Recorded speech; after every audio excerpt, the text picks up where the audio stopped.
So you have a itinerary and you love overlanding.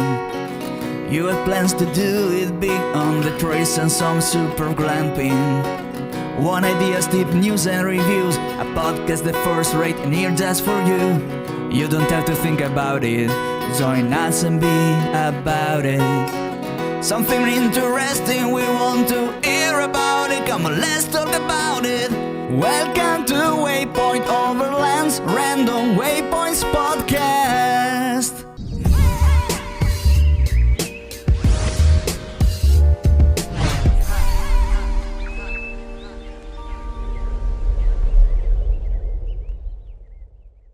Sponsored by Midland, communication for every adventure.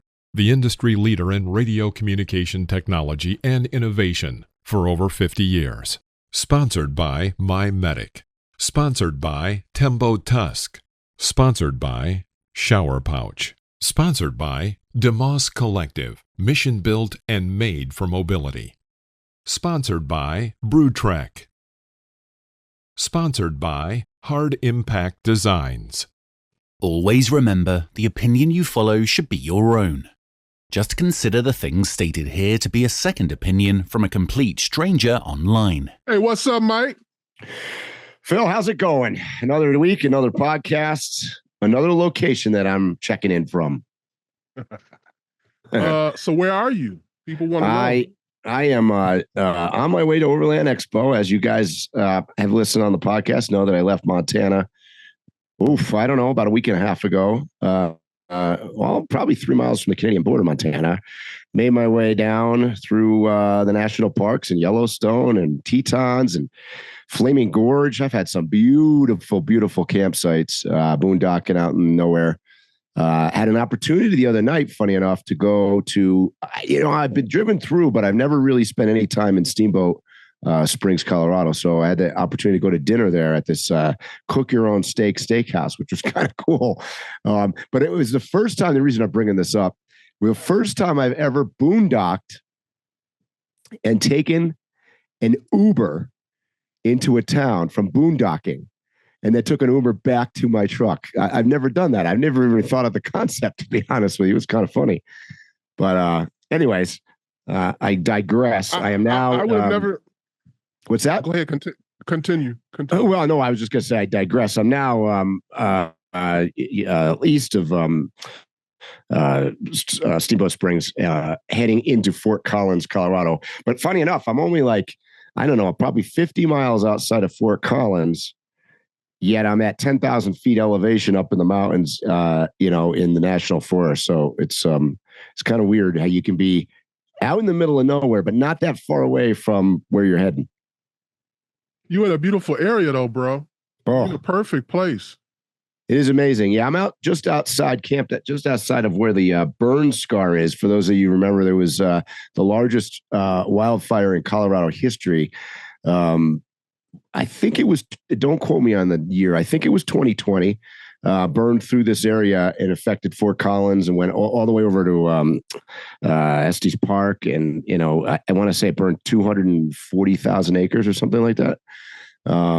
So you could see it when you come down the canyon here for sure. But anyway.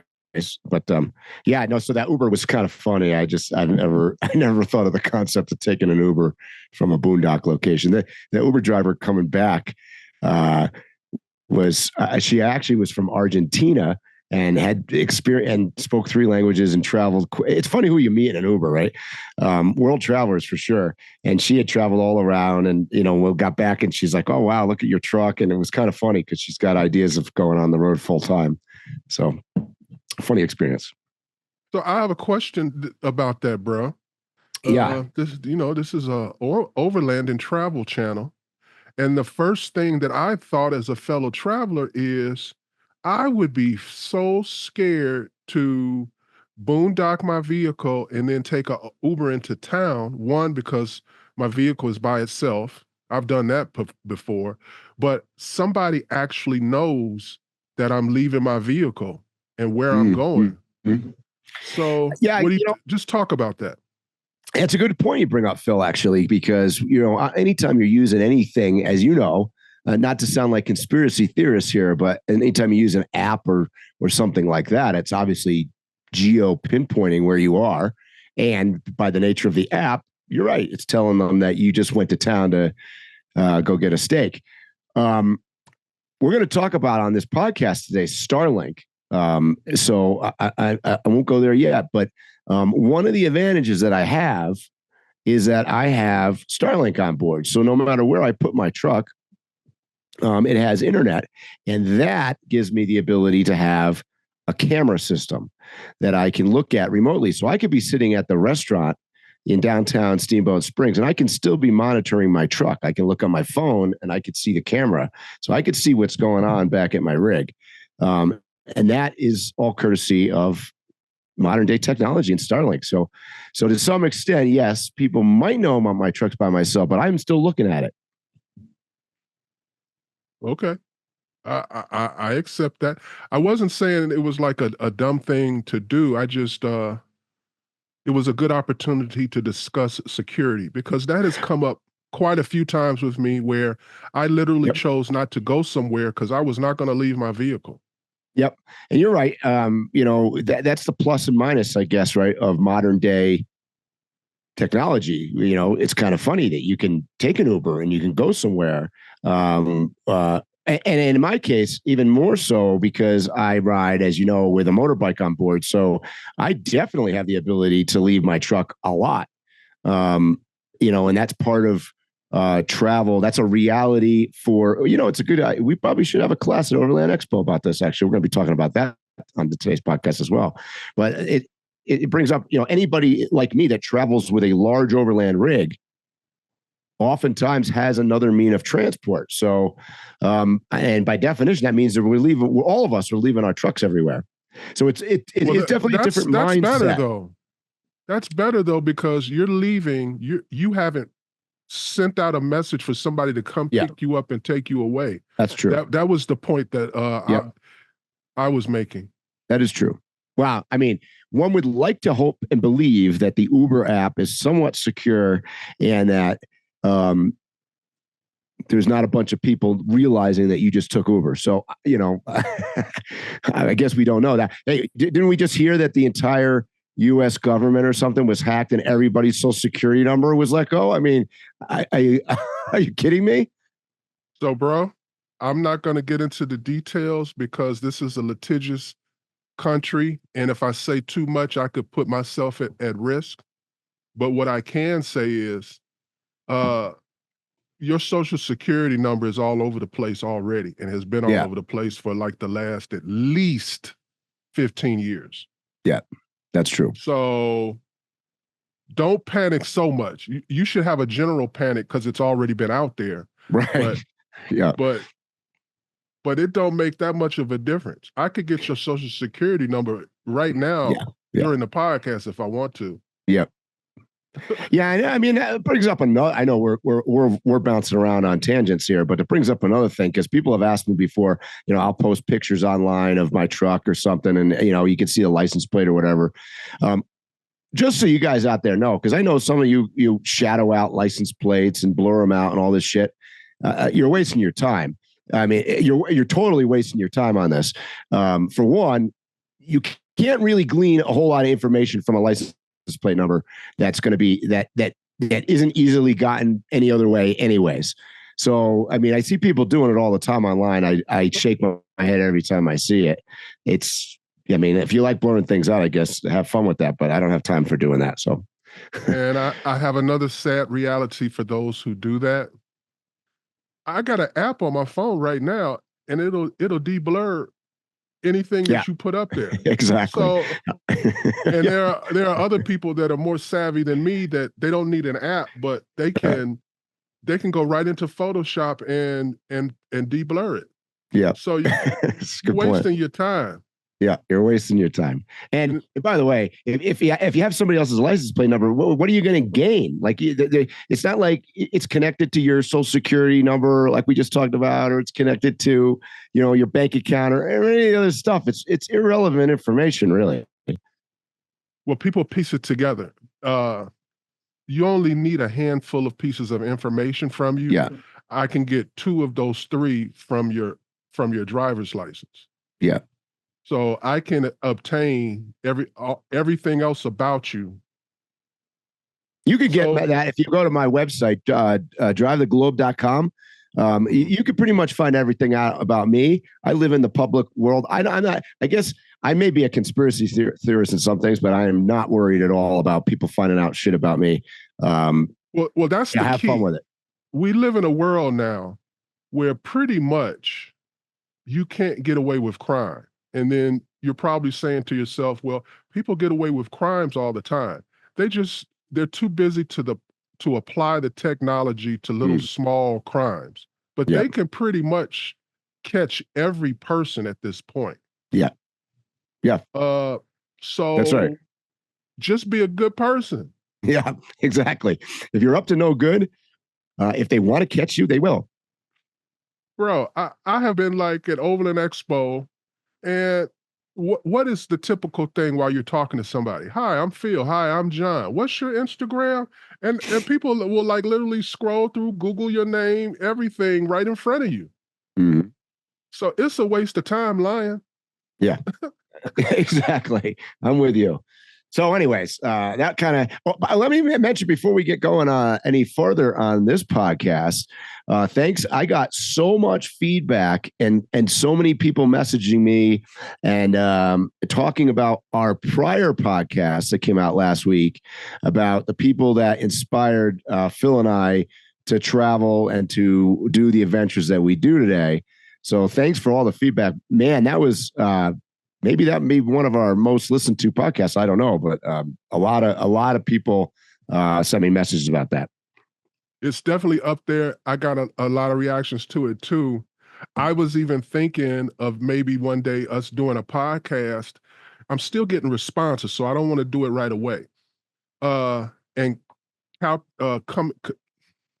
adding those all up and then doing a show of what other people suggested, because I got suggestions of other people who were inspired. So I would like to mention some of those names because people had good names that I didn't think of or I thought of and didn't realize that much about them. So that needs to be revisited with what the viewers have to say. I agree. And it's certainly going forward a good question probably to ask some of the guests that we have on our show here too, because it's always interesting to know what kind of motivates somebody, particularly in this overlanding field.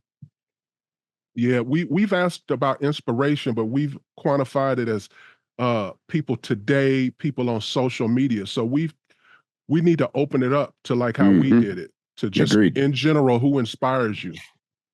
Yep. So let's talk about what are we going to talk about today, Phil? Well, what we were talking about offline, I think is interesting. I think I saved getting your opinion for the podcast.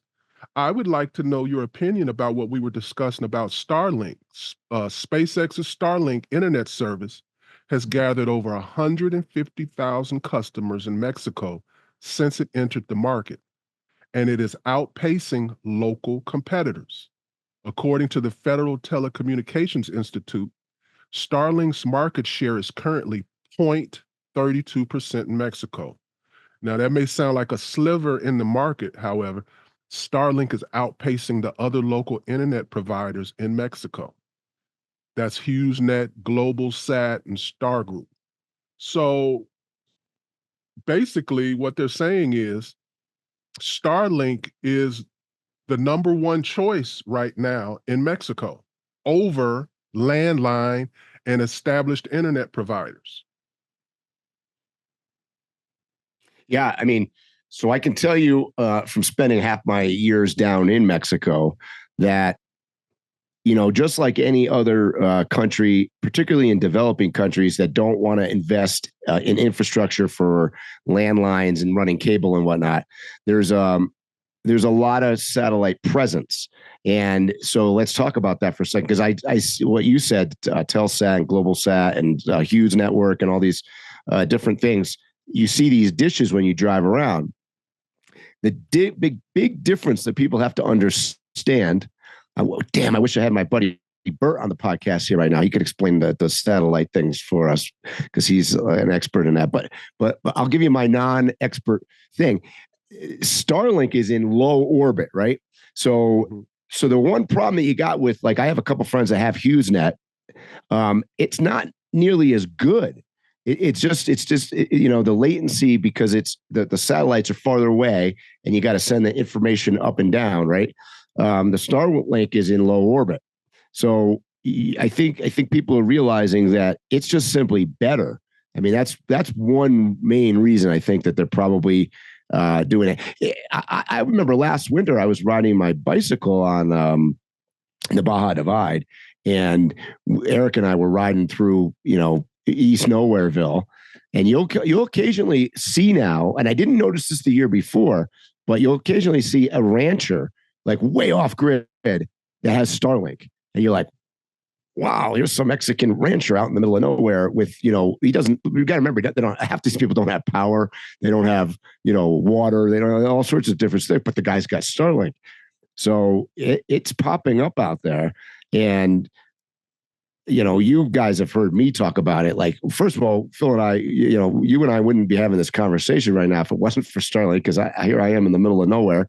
On Starlink at a high-speed internet everywhere I go. And at this point, I'm going to be totally honest with you. And this probably sounds bougie and a little bit, I don't know what, so I'll get criticism for this, but Bougie Mike. Here we go. I generally only camp. Let me give you the scenario yesterday when we moved into camp here. I'm on the Laramie River Gorge, right? So I'm actually camped along the river that runs I'm about 20 miles from the Wyoming border, and it runs up and, eventually comes out in Laramie, Wyoming, obviously. But when we rolled in here looking for a boondocking campsite here in the National Forest, I'm not going to lie and tell you that probably the first consideration of what campsite I was picking was my shot at the sky. And admittedly, that's twofold. One is so I have Starlink, and two is, obviously I'm running all the Starlink and everything is being powered by electricity that I'm generating from solar. So I have generally taken a mode now where I do not camp in locations that I don't have a shot at the sky. So I'm not camping in densely forested areas. Now I'm looking out the window. There's forest all around me, but I've picked a site that's cleared enough that I've got a good shot at the sky. So I don't necessarily have to camp in the middle of a field, but that's a consideration. So, if you tell me, hey, Mike, here's a great campsite, and I went riding on my motorbike yesterday, and we found a whole mess of great campsites around here. But some of them, they're beautiful along the stream, and you listen to the water, and there's trees all around you. I'm not camping there. I'm telling you right now, I'm not camping there. So, I get it. Yeah, because otherwise, you and I couldn't do the podcast right now if I camped in that site. Another interesting thing about this is the article lists the costs for Starlink, and it is significantly higher than the other choices. Yes. So that makes the point even more so that people are choosing the most expensive choice over all the rest. Yeah. So our predictions that we've made over a year ago that Starlink might end up being the only form of communication, it being your phone, your laptop, or whatever. Starlink, when they come out with a satellite phone, these companies are null and void after that. Oh yeah, they're in big trouble. HughesNet, GlobalSat, Star, they have satellite phones. That's pretty much their bread and butter. Mm-hmm. They're over. It's done. If I can go on internet and then I can pick up a phone and it's all working seamlessly together, Starlink is going to crush everybody. I believe that somewhere down the line, even other phones and other phone companies are going to be running off of Starlink. Yeah, I would agree with that at this point. I mean, unless something changes. I mean, look, they just came out with a new dish, a new Starlink dish, the small one that is conceivably, I think we might even talked about this on one of the podcasts. It's small enough where I could conceivably take it on one of my bike packing trips. And be able to, because it's 12 volt, you could run it off, a little battery brick or whatever. So you could have Starlink almost without the vehicle now. It's not quite phone sized yet, but it's getting there. And to think that, in another year or two, because look, Gen 3 Starlink came out, the high speed Starlink came out, now this little Starlink. So the technology is moving pretty quickly. So I would imagine in another year or two, you're going to have Starlink the size of, my iPhone here. Well, the one that you mentioned is still a great size. It's small enough that, you'd more than likely be using it with your laptop, right? Correct. It's small enough to fit in a laptop bag.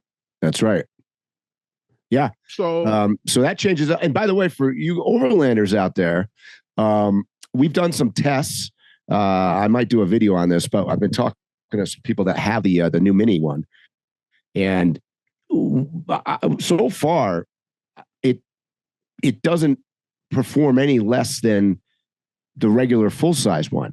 So you would think that it has obviously a smaller array, right? Because there's a bigger array, the better in theory it should be. But maybe it's because it's low orbit or the way that Starlink works. I don't know, but I'll tell you.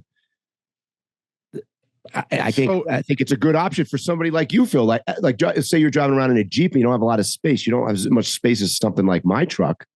The mini one is fine. I agree.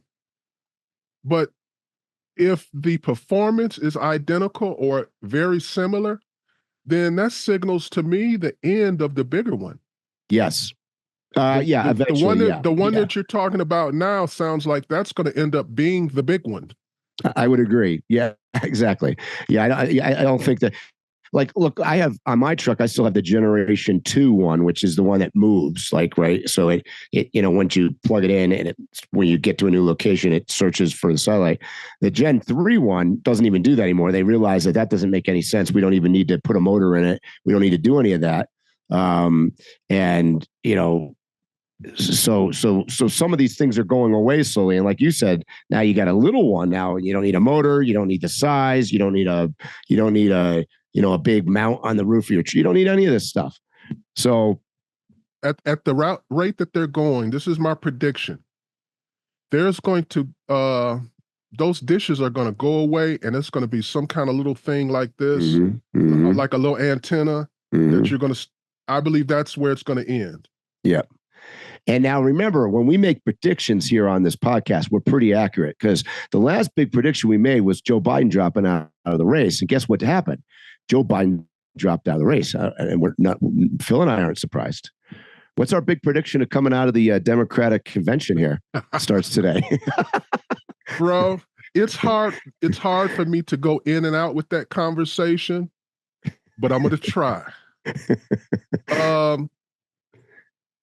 I don't have an answer for that. Obviously, Ms. Harris is going to be the nominee. Sure. So there's no question there. But it bothers me how public the government has become about basically disclosing to you that your vote really don't mean nothing. That's interesting, yeah. When you really get down to it, okay, you'd be like, what do you mean? In November, I'm going to vote.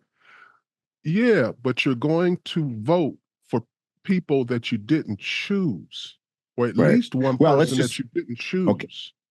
Okay, just let me just say it then. I mean, what you're saying here, Phil, is that Harris is in place basically because they pulled a coup. I mean, that's the reality. I don't want, you know why I don't want to say a coup? Because the coup means that Biden was running for president and then they just swept in and took it from him. I believe that was the plan all the time. They didn't think that Kamala Harris could make it through the debates and be the nominee. So they kept her safe. They had him win the nomination and then switched. I believe That's that was the interesting. plan. Okay, there's all the time. That's the conspiracy approach. Which, by the way, it's not a wild. I don't think it's wild at all. Yeah, I know it's not. It's not. It's not. Facts, but at bare minimum, to wrap up what you were saying is the bottom line is the people that chose Harris are not us. Right. And I mean, I need people to this isn't the first time. That's how Hillary Clinton made it. The old guy from Vermont, I can't think of his name right Bernie now. Sanders. Bernie Sanders. He was on his way. And they basically just decided, no, we don't like you. Yeah. You're right. Which is crazy. Yeah, because I mean, obviously government is controlled by, and you're right. It's become like they don't even hide it anymore. The electoral college system obviously is one that is got lots of flaws in it anyways, which that we've all known that system exists. But now it's come to the forefront really that it's money and donors and, look, I was reading the news last week, all about Nancy Pelosi, who is one of the most powerful people and, one of the most controlling people in the Democratic Party, she sort of pushed Biden out. Well, hold on. Last time I checked, she's a senator, which makes her no more powerful than Bernie Sanders or, XYZ or anybody else that's in the Senate, right? But suddenly there's a ranking system. Now, clearly, I understand it doesn't work that way. She's more powerful because she's been around longer. She's got more money. She's got more back. There's lots of reasons. But that just goes to show you this is controlled by power and money. And I need you to realize something about Kamala, Mike. She has never been elected to office. Now, I know you're probably ready to jump in and say, whoa, whoa, whoa, whoa. She was voted to be vice president. No. Oh. When she was in California, they voted her into those positions. Yeah. So yes, people actually had to vote for her to be voted in. But if you understand anything about local politics, especially big cities, judges, the title that she had, I can't think Attorney General. Attorney General, stuff like that. People usually just go all the way down. If they're Democrat, they just check all the other boxes. Yeah. So if it's a Democratic city, those particular titles, those people didn't really earn them so much as they just fell under the umbrella of that party and got voted in. It's not like anybody really actually was like, oh, she's great. I've got to have her in office. It was Democrat. I'm going all the way down with Democrat. That's how she got in. Yep. And then you were going to say vice president. Nobody's voting for the vice president. This is true. I would challenge somebody I know most people could give me 20 back-to-back presidents, but give me 20 back-to-back vice presidents. No. I hate to say it out loud here, but I bet you most people are going to be hard pressed to give you 2 vice presidents, and a lot of times, even I think people would be hard pressed to tell you who the vice president of the country, even when they are the vice president of the country. So, hey, Anyways, so it's back to Starlink. It gives us the ability to talk politics here on the podcast. Yeah, no, I mean, it's hey, let's stay on politics. Starlink has become, which is complete bullshit. Okay, I'm going to just put it out there, has become somewhat political. Now you got people that are against Starlink because it's owned by Elon Musk and they don't like Elon Musk. Like, by the way, if you liked Elon Musk at any point, he's not a normal guy, right? So, like, if you think all of a sudden you don't like him because he's taken a political side or whatever, you're like clueless out there. You're just brain dead because the guy's always been weird. He's always taken weird stances. So if you just come into this recognition, all of a sudden you don't like him, you're weird. All right, I'm going to say something that's going to get us canceled, but I'm about to say it. Good. Right. Modern day American society is immature. That's true. There used to be a time where I could look at you and say, you know what? when we discuss our ideals, our ethics, our morals, mine don't align with you. And I could separate that from, you're a great businessman. Now, people have to like you. CEOs have to be on Twitter and YouTube, not just Elon Musk. You have to be like a social butterfly as a CEO more so than a smart man anymore. The way we judge people is very immature. It's like a kid. Well, I don't like him. We pick our presidents that way. I like him. He's not qualified or she's not qualified, but I like her. She looks like me. We went to school together. This might be our only chance. That's very immature thinking.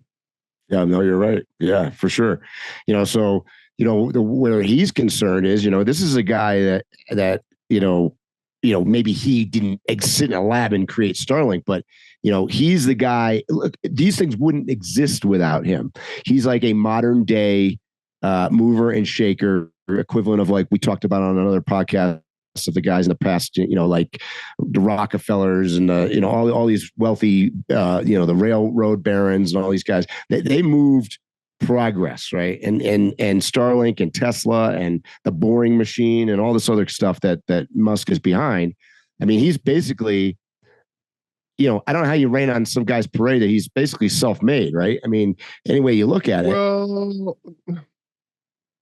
okay, if we get into the details, bro, I disagree. How? We've discussed it. He's been given the golden ticket. If not everybody has the chance to, the ideas that he has have been out there before you even knew who he was. What made Elon Musk is the handshake deal with the government. Without that, there's no Elon Musk. We wouldn't be talking about him. Yeah, I agree with that. Yeah, he's largely funded by the U.S. government. We've talked about that on other podcasts. It's just true to that. But the guy I believe did it. He's highly intelligent, but I guarantee you I could talk to him about his Starlink and I'll know things he don't know. He's the CEO. He didn't make it. Correct. That's like, no, I never said he made it. Like Jobs gets this credit for the smartest decisions he needed to make, he didn't make. Because he would still be here if he had made the right decisions. So my point is, I give him a lot of credit, but it kind of, I kind of cringe when people just like, he just totally, no, he had a red carpet the whole way. His life was totally different than yours. His opportunities were totally different than yours. I could argue with that. Opportunities on a whole nother level. If you had just one of his opportunities, you would be somewhere else. Yeah, the opportunities, but people also argue that, he's not self-made because he started out wealthy, blah, blah, blah, blah, blah. He did not start out wealthy comparatively to where he's at today. So that's like that's the same thing as saying somebody's successful that was homeless and had $3 to their name and now they're a millionaire. They're self-made. Well, that's true. Same thing if you start with $1 million and you end up with 500 billion. Well, I look at it differently. Let's say we're in a 100-yard race and you got a 10-yard advantage. Using the way you're saying it, well, I had to run the other 90 yards to win the race. Yeah. That's basically what you're saying. I still had to run 90 yards and not let you guys catch up. Yeah, I just think that like we don't need to talk about him. That he has made it. I like Elon Musk, bro, but I just don't like. For me, it's not about whether I like him or not. Like I love the guy because I'm using his Starlink. It's a personal thing, right? Like and I don't give a shit if he supports. Like he could be a guy that supports my biggest, most hated enemy in the planet. I'm still gonna like the guy because he gave me Starlink. That's just me. And let me be clear, bro. Some people would say there's a perspective thing on every level. I'm nowhere near no Elon Musk in any kind of way, in any kind of category. But there are people who would maybe look at me and say, you're where you're at because you grew up in a certain kind of family. You were taught certain things that I wasn't taught or whatever. So there's always that dynamic. And there are people who had the same chances and advantages as me, and they didn't get as far as me, and or some that have went far beyond me. So it still comes down to what you do with what you have. But I just hate when people say about a rich dude, he pulled himself from the bootstraps, or he got it from the dirt, or any of those type of things. In his case, that's definitely not the case. There's no question. Yeah. He wasn't homeless in San Francisco at any point in his life. Now, people, if you're thinking I'm ragging on Elon Musk, then you need to watch last week's when I was glowingly talking about how I thought it was awesome that Trump and him were doing an interview, and that I thought they were titans of the world, and I was just laying it on thick about them. So I can love you, but totally analyze you accurately and not overblow it. All right, Mike. We had some technical difficulty, and it's all over your shirt, Mike. What happened? That's right. I had to take a break for 1 minute to go close some windows. It just started to pour. I'm a desert guy. I'm not used to this rain thing all the time here up in the mountains. Whew. Yeah, we just had 3 days of rain, and it's cloudy outside. Oh, all right. It's hot. Well, yeah, it's probably hot down in the Denver area, I imagine, but not up here. We're in the low 60s. So Mike, yeah, I want to hit you with something. Yes. I literally thought about this right before we came on to do the podcast. In a few months, we will be 25 years into the 21st century. In just a few months. It seems like 1999, me at a party partying for the year 2000 was just yesterday, but it was 25 years ago. And it's insane. It's the world has, in my opinion, changed so significantly in the last 25 years, and it's done it at a rate unequal to any other time in American history. And I mean it from a technical standpoint, industrial standpoint, social standpoint, however you want to look at it. In the last 25 years, things have changed significantly, especially with inventions.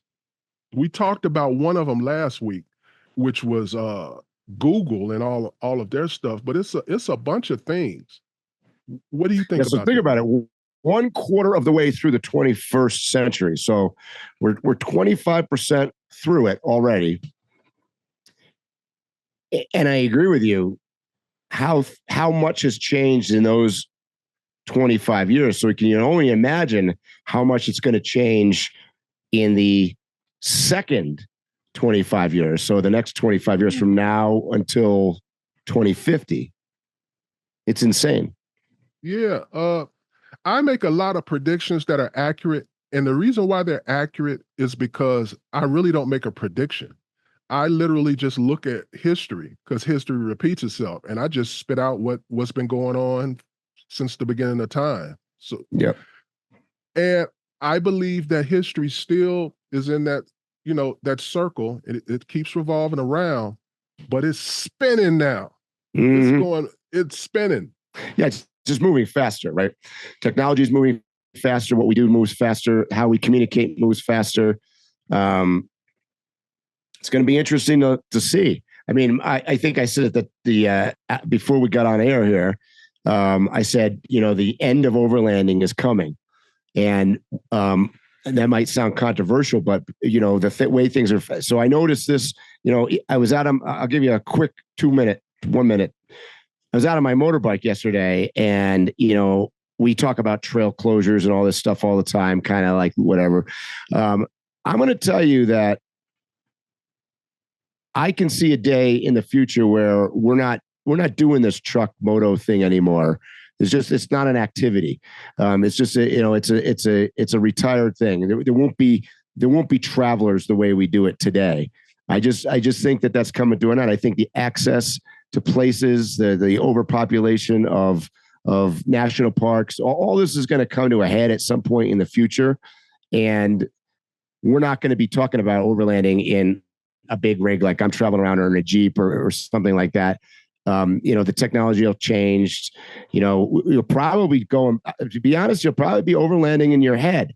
You'll probably be putting on a virtual reality thing on your head because you're not going to be going out to the national forest anymore. They're just not going to be accessible. I don't disagree with that at all. Didn't think about it, but I don't disagree with that at all. I'm sure that you read the same kind of articles I read. There's currently a lot of countries or little cities and small countries where they are actually coming up with tourism rules. Yeah. There are actually places that are being visited where the government is making laws about increasing prices for people who visit and restricting how many tourists can come to towns. Yep. We've talked about the national parks and the reservation system. So they're basically telling you don't come here, and if you do come here, we're going to charge you extra and we're going to restrict you. So it's starting already. Well, look, I'm in Colorado. I'm going to rain on Colorado's parade once again because I always get flack that people say I hate Colorado, but there's things about Colorado I definitely hate. It's like an anti-state. It wants to be California. So Colorado is one of the. See, shit, we're in trouble again. Did I just say that out loud? I knew where you was headed. Well, no. Colorado is one of the few states, maybe it's the only state, I'm not positive of this, but it's one of the few states in the United States that charges for public land access. Do any of you guys know that?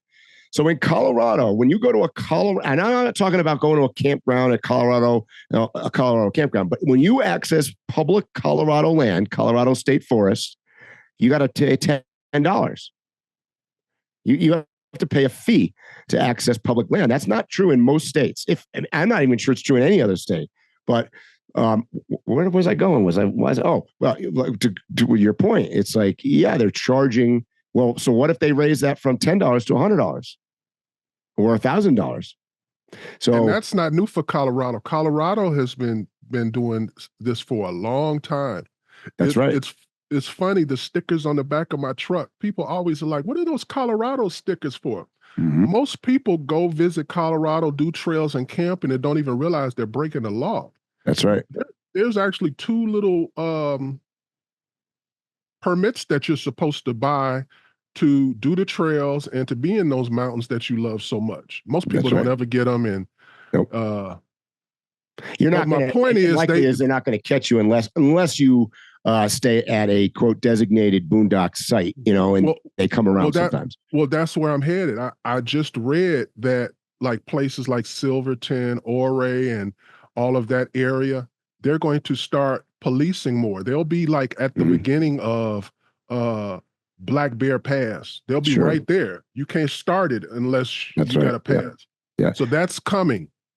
Oh yeah, and I the reason I'm throwing this out on the podcast because I don't think most people know this. I really don't think people know it, and I don't think people realize there's a huge difference between, we did our podcast a couple weeks back about, our favorite states to travel in and whatever. And, I got a lot of flack about, I didn't put Colorado on it because I think Colorado's a terrible state. People were very defensive about Colorado more than any other state. It's one of the worst states to travel in. If you go by ability to go boondocking, how friendly they are to nomads. And now we're talking about this fee. I really, I got my panties in a bunch about the $10 fee, just because I think it's bullcrap. So, and it's not the case in most other states. So, so these are the reasons. So I want to put that out there. Like, I don't think a lot of people know that about here. I got all irritated coming in yesterday or the day before when we came in, because there's a big gravel cycling race. And for those of you who know, I'm big into cycling. There's a gravel cycling race that was going on with professionals going on in Steamboat Springs. And all the way in, I see signs that say ban gravel bike racing, ban gravel.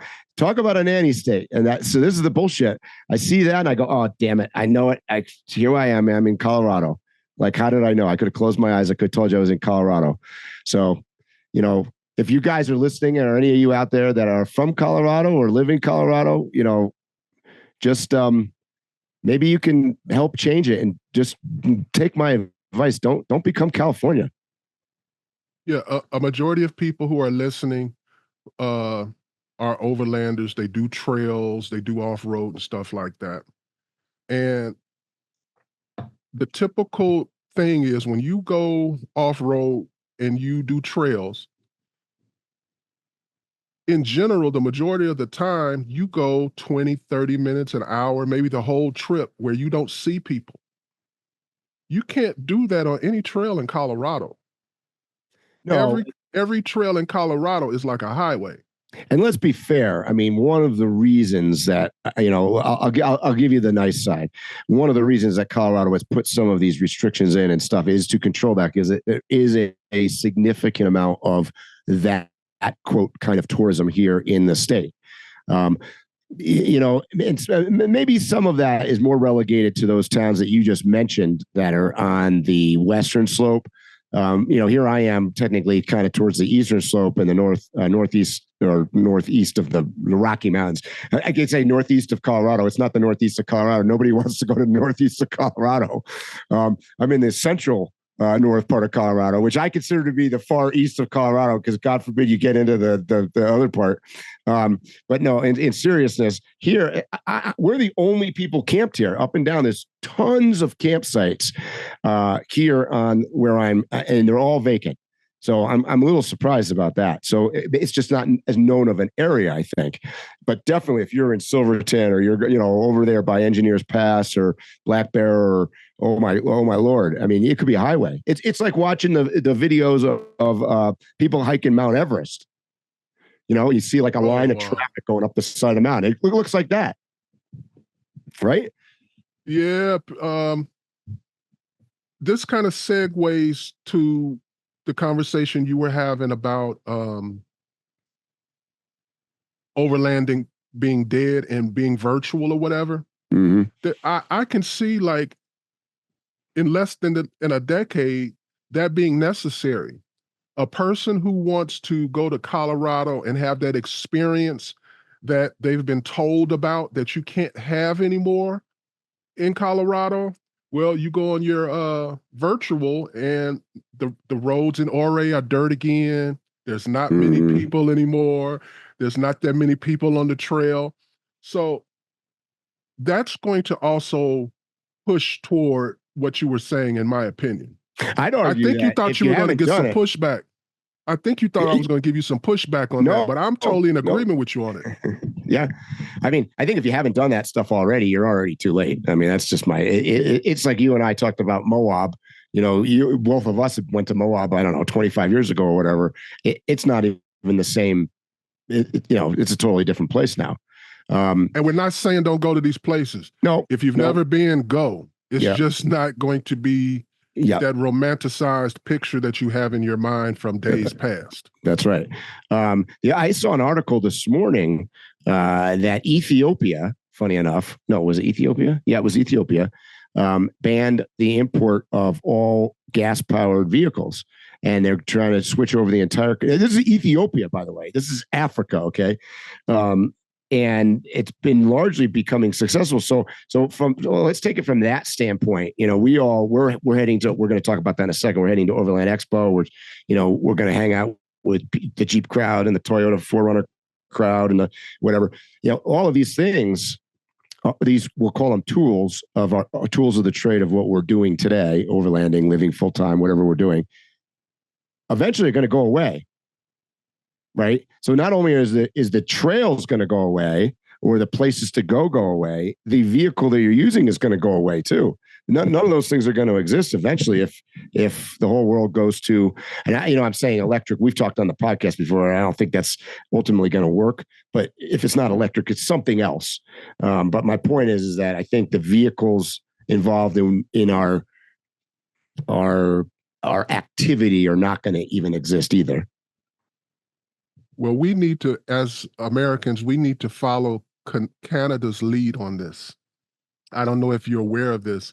but a majority of the rural towns in Canada, across all the provinces, are literally going against the government about electric vehicles, because I think they are supposed to go totally electric 2030 or 2035, something like that. Yeah, I think it's 2035. And these remote places are not set up for that, and the vehicles definitely, I mean, these remote places get cold. So an electric vehicle is not what you want. But the point I'm getting to is they are making legal not excuses, but they're allowing them to not have to follow those laws. Yeah. And it's because it's such a significant amount of people going against the government. Yeah. If it's that many of us here who prefer combustion engines versus the electric, we need to speak out more against it. Mm-hmm. Because I don't hear people, I hear people in small little conversations, but I don't see a big fight against electric vehicles. A lot of that is because most people don't even understand that there's a good argument for gas engines. Right. So they don't know how to argue it. Yeah, no, I agree. And I'm not suggesting that we couldn't morph the entire overland industry into an electric vehicle, because that could happen. But my point is, it's not, this isn't really about electric or not. It's really about, I just think times are going to change. You talked about how things have changed in 25 years. Look, 25 years ago, we weren't walking around with cell phones. We weren't on the internet. We weren't doing Instagram. We weren't doing any of those things. And I think 25 years from now, all I'm saying is I don't think we're going to be overlanding either. Except in your head. How many years did you say? 25. I think it'll be a lot shorter than 25 years. Could be. I think it'll be a lot shorter, because we're thinking, like, that's why I made that point earlier. We're thinking on our old timetable. Mm-hmm. Things just go fast. There'll be some incident, and people use that incident to fire up people. Yep. So we should roll into one of the other topics we wanted to talk about today, while we still have it, would be Overland Expo. Since that's not going to exist in 25 years, let's talk about this week. And it does exist, because that's where we're heading. I just realized, I don't see a need for them down the road. There will not be enough people. Well, no, but I mean, Overland Expo probably will still happen. It'll like I said, it'll be on a headset, and we'll all attend virtually. So, are you attending Overland Expo, Mike? Yes, I'm actually. Phil, this is my first time I'm going to ever attend the Overland Expo Mountain West. I've never been to this particular event. Having done almost all of the other ones, quite frankly, never been there. So this is the first for me. Yeah, I'm only about 70 miles away from Loveland, Colorado right now. So for those who would be interested in attending, who haven't already bought a ticket, or people who live in Colorado who would like to just stop in for a day, Overland Expo Mountain West is August 23rd through 25th. That's Friday, Saturday, and Sunday.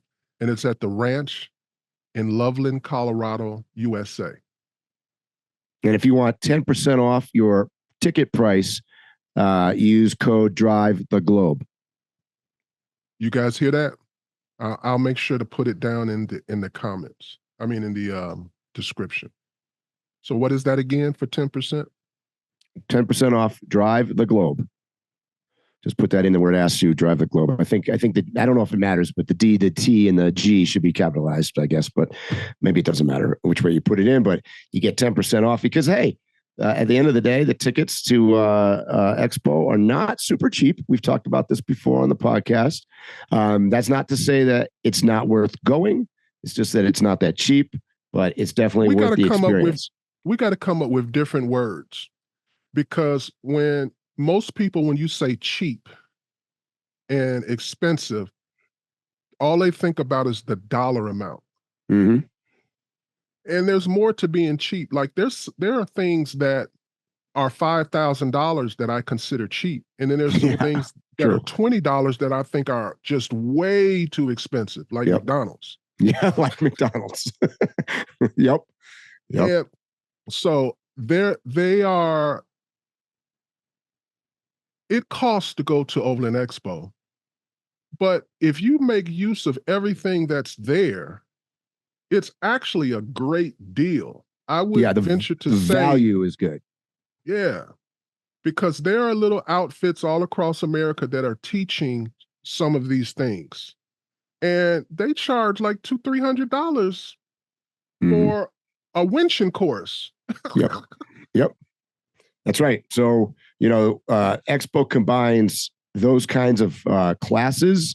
They combine that with, a social event with lots of vendors to see, lots of products to look at, stories from different travelers from around the world. There's going to be another Women That Wander series for the women that are listening out there. I'm going to be located in the creator area. I've got a number of classes I'm teaching. I think there's 6 or 7 of them.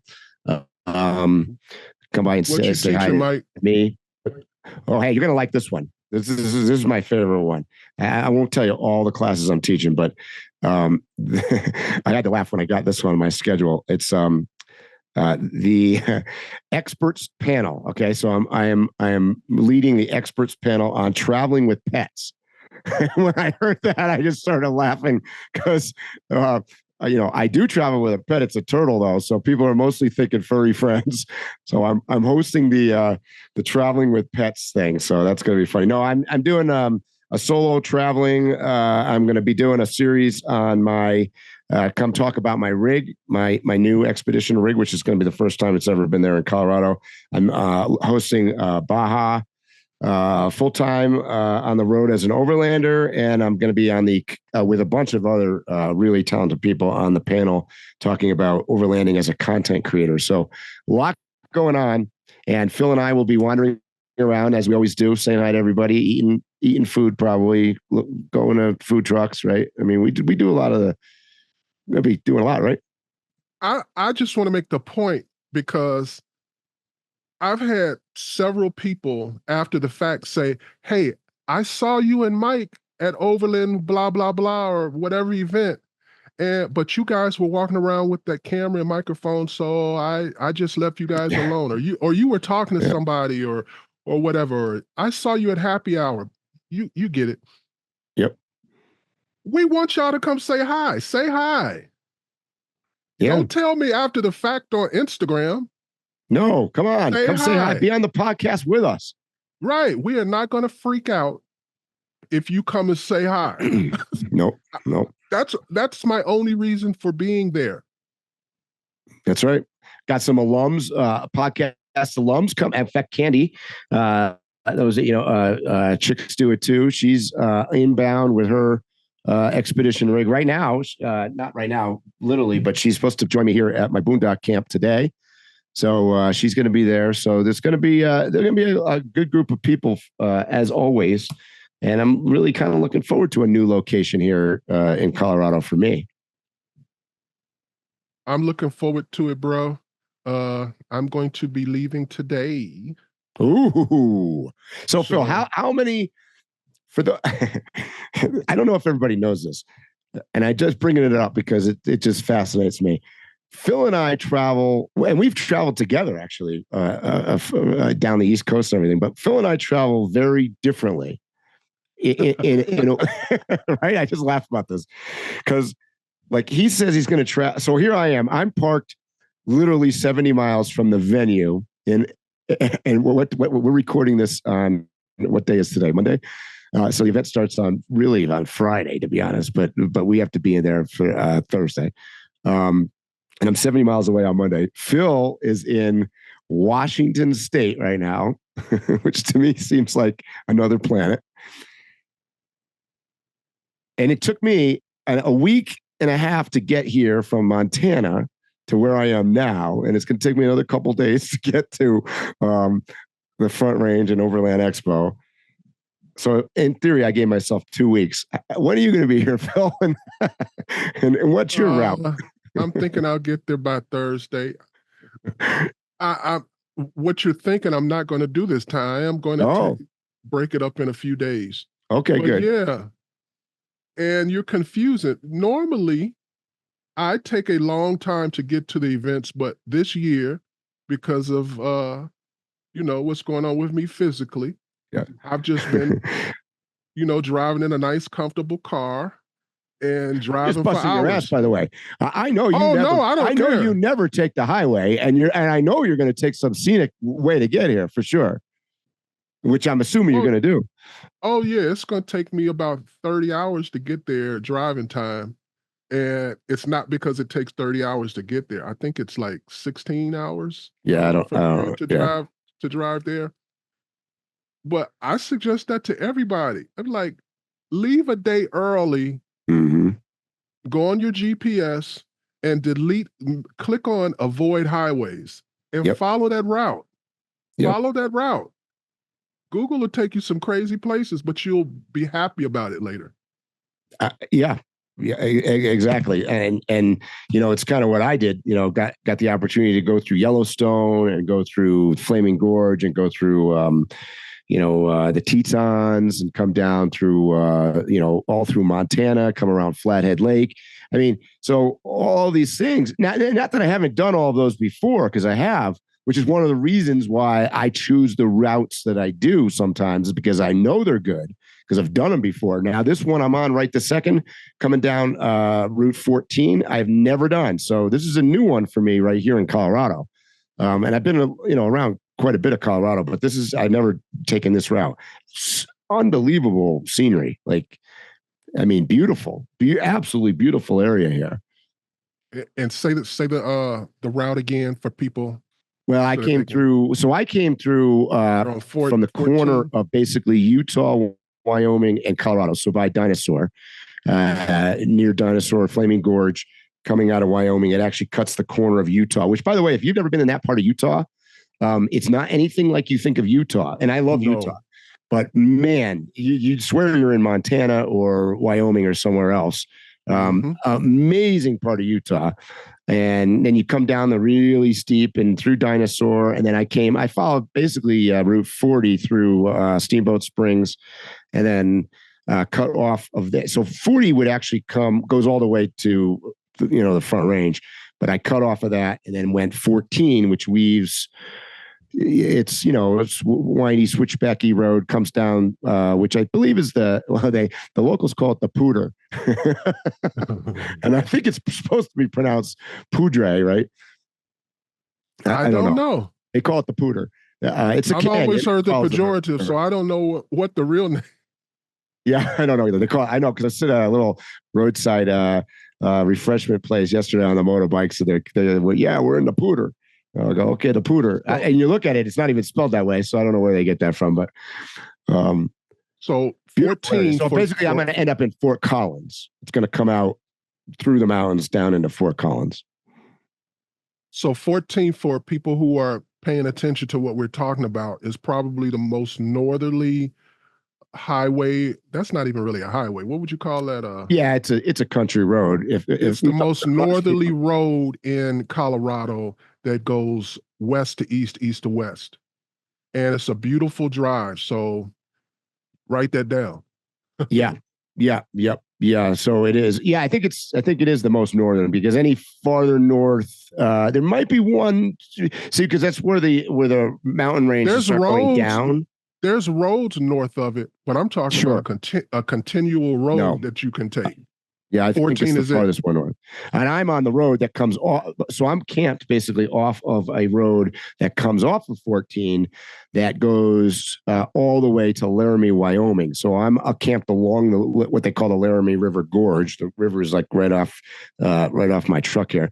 And that goes all the way up into, like I said, 20 miles, I think, south of the border of Wyoming. And then you get up to Laramie, Wyoming. So yeah, it's an amazing area. It's going to be a shock to the system once you hit Fort Collins. You're going to be like, wow, I was in all of this forest and everything, and then bam, it's like a city. Oh, yeah. Yeah, and you, those that have listened to our podcast know that I'm not the most gigantic fan of, the whole. I find that basically all the way from Fort Collins to Colorado Springs is a city, right? Like the whole Front Range is one big Denver.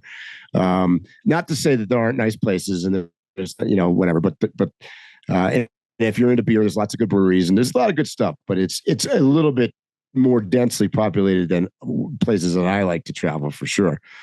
Also, while we're mentioning classes, Overland Expo, Michael Davis is on my class. I don't know if any of you guys out there know. I know he listens to our podcast. He's on a class with me doing Baja. So, shout out to Michael. I'll see you in a couple days, or I guess by the time you're listening to this. Mike, I know who Mike Davis is, but you got to tell people who he is. Well, there you go, Phil. Tell him. No, that's your thing. Talk. He's a great guy. I mean, I don't know. So I like all right, if you guys want to know, so just show up and you'll find out who Mike Davis is. Yeah, he makes mounts. Okay, for rooftop tents, among other things. He's like, he's an engineer. He's a lot of different things. To me, he's just a cool camping buddy. Mike. I was thinking of Mike Pukaba or Pacaroba. Yeah, I'm sorry. Shout out to him too. I had no idea he was talking about you. That's why you were probably like, "You do it, Phil. You do it, Phil." I'm like, "What?" It wasn't clicking, bro. Mike Davis is a friend of mine. I've known Michael Davis longer than Mike. I'm embarrassed right now. It's okay. So it's funny. And so what class? He's on. I'm just scanning through. I just happen to be looking at my schedule. He's on my regional question and answer about Baja. So for those of you that are interested in learning about Baja, come listen to Mike and I talk. So I want everybody to know how foolish and stupid I sound. Michael Davis is one of the sponsors of the show. Mike is somebody that we hang out with at all the events. And I didn't know who he was. No. So in fairness, Phil's trying to cover this up like it's his weakness here. What it really is both of our weaknesses, because we're able to sit here and talk about that we're 25 years into the 21st century because we're old as shit and we can't remember what we're talking about half the time. That's the reason. Right? So if people are wondering, like, how those two are like yin and yang, how did they get together? Well, like when we go places, I remind Mike who people are in their names. That's right. Mike reminds me who people are in their names. Yeah. And occasionally, we're not gonna lie, occasionally somebody walks up to us or walks by and be like, "Hey, Mike and Phil," and both of us look at each other and we're like, "Oh man, who the hell is that?" I go, "I don't know either." And it'll be somebody that we've done something memorable with. Yeah, exactly. Oh yeah, that's what happens. So moral of the story is don't get old. Right. Getting old is bad. And if we don't remember your name, do not think anything of it. It's just we don't remember nothing. Nope. Yeah, we could have had a great time about a week ago, and I've already forgotten. But so no, so it's acceptable. But that's a funny story. Anyways, so it's going to be a good expo. I'm looking forward to all these people, and yeah, we're gonna have some. Well, we'll have some laughs about that at Expo. When does this podcast comes out? Before Expo, right? Yeah. I think we normally do Friday, but I think we'll talk about it after the show. Friday is the normal day. That's right. Mike, is there anything else you want to say? No, because if I say anything else, everybody's gonna know we don't know what we're talking about. Hopefully, we'll see you guys at Overland Expo. And again, don't be tripping. Come say hi. That's right. Come say hi. And we're going to do what we normally do. If you want to know what's going on and you can't show up, we'll give you an in-depth look at what's going on 24/7. We'll give you an idea of what's going on in the nightlife, what's going on in the campgrounds. We'll show you the top vendors. We'll show you all of the social media content creators that you watch on YouTube and follow on Instagram. So stay tuned for more on that. That's right. We'll see you guys, and we'll see you next week on a podcast. Probably we're gonna have some podcasts where we're sitting in the same room because we're gonna record a few more. Definitely. Stay tuned for that too. All right, guys, you know what I'm gonna say. Stay safe, tread lightly, and hopefully we'll see you here or on the trail soon. You have been listening to Waypoint Overland's Random Waypoints. Like, subscribe, and stay tuned for more.